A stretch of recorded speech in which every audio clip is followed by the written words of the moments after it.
Well, Sabbath greetings to everyone. I sure hope you've had a wonderful week. We have had a great week here in Sussex. It's been pretty productive today, especially. I'm just rolling right through my list today, and I've got an awful lot of things still left to do. So I'm recording this at the quiet time of the day, which is before any of the kids get back, get home from school, and my wife is out running a few errands. So I'm taking the opportunity here to just give you some Sabbath greetings and have a few comments here. Just it kind of struck me. I see this article out there. Why, the Academy Awards are coming up this very Sunday, February 26th.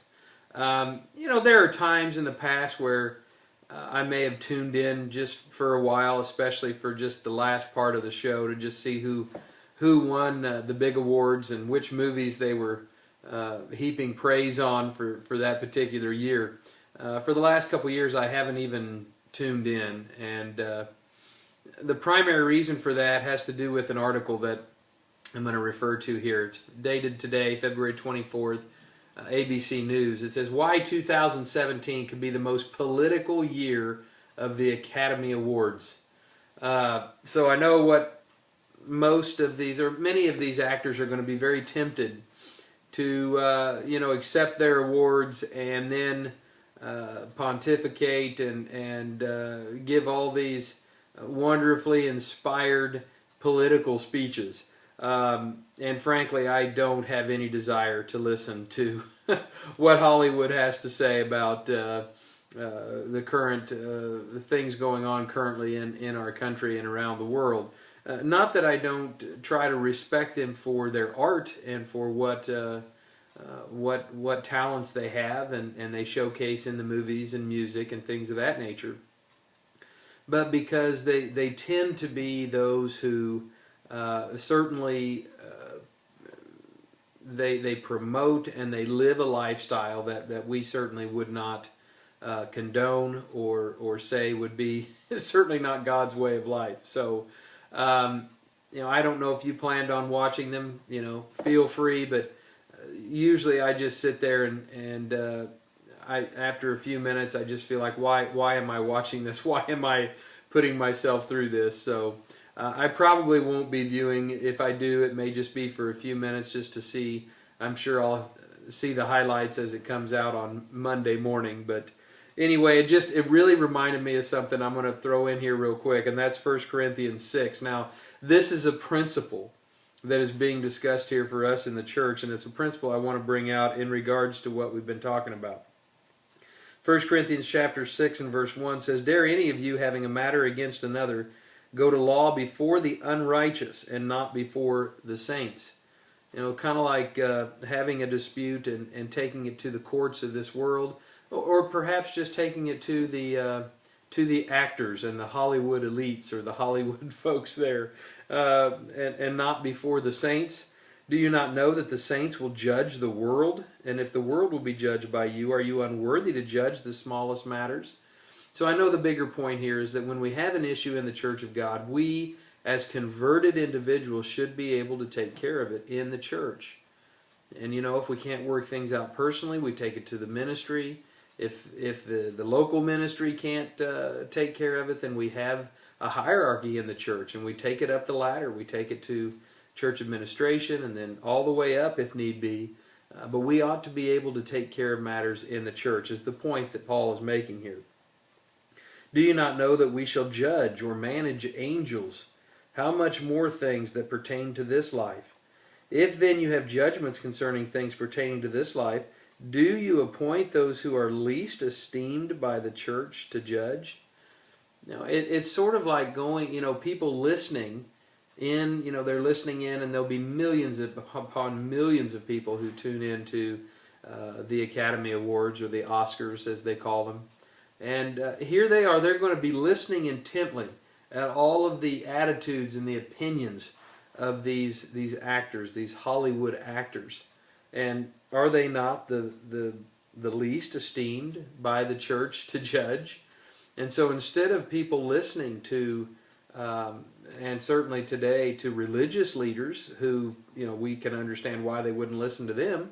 Most of them are hypocrites, and they certainly, we understand it's not their time. They're not being judged now in that same sense as we are, but they don't know the truth, and so they're oftentimes they're not giving biblical advice or biblical principles. And so, the world today is so quick to listen to those that really are the least esteemed. These are people that they don't know, most of them don't know anymore what it's like to be a regular human being, making it from paycheck to paycheck. I mean, they make millions and millions of dollars, and they have all of this wealth, and yet so many look to them and listen to their opinions. And it's just sad to me. And that's just kind of reminded me of this principle here that, out of all the people on the face of the earth, we ought to be able to be converted and take care of things in the church. That's kind of the point that Paul's making there. But yet you go to those that are the least esteemed. And so we certainly want to be very careful buying into any of the politics of Hollywood and some of the things that they purport and some of the things that they would promote. And so I don't think any of us have that issue necessarily, but I just wanted to, it just kind of caught my eye here. So much politics at the Oscars, where it really should be, in many cases, they should leave those opinions at home. Anyway, people would do well to look to the Church of God. And one day they will. They'll be looking to Jerusalem. They'll be looking to those that are a part of the government of God. They'll be looking to them for answers instead of those that are least esteemed among them. So anyway, we look forward to that day very much, and I really hope that you have a fantastic Sabbath. I know many of you notice, that I wear my camp shirt almost every Friday, so I can promote the Living Youth Camp. This one is from Missouri Preteen Camp. And so I hope you're all considering, if you have little ones or you have young people and they're preteen age or they're teenagers, I hope you're all preparing them for camp, and looking forward to that very much. Just want to promote it. Preteen camp. So anyway, we're looking forward to that, and lots of feast planning going on. Made some more progress on that this week, and so all the videos are up there at the FOT Feast website, which I thought I had up, but I don't, but I think you probably know where that's at. You can check out the Feast of Tabernacles link on our website too. So anyway, we look forward to seeing the brethren in Milwaukee. We will be in Milwaukee for this Super Sabbath. We're going to have Sabbath services. We'll have a spokesman's club, and then a game night later on at night at our home, and look forward to that very much. Those of you attending in Milwaukee, please remember this is Site B for this particular Sabbath. Hopefully we made that announcement last week, but February 25th, I'm not going to put the address out there publicly or where we're going to be, but we're not at our normal meeting place where we meet the majority of the time. We will be at Site B, if you will. So I look forward to seeing you there.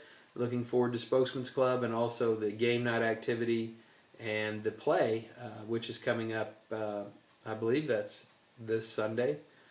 Look forward to that as well. So anyway, we'll let you go for now. I hope you have a great Sabbath. I love you all. I appreciate your prayers for me. I'm praying for you. And we'll see all of you that will be in Milwaukee. We'll see you. We'll see you at Sabbath services. The rest of you, we will see in the weeks ahead. Love you all. Take care and have a wonderful Sabbath.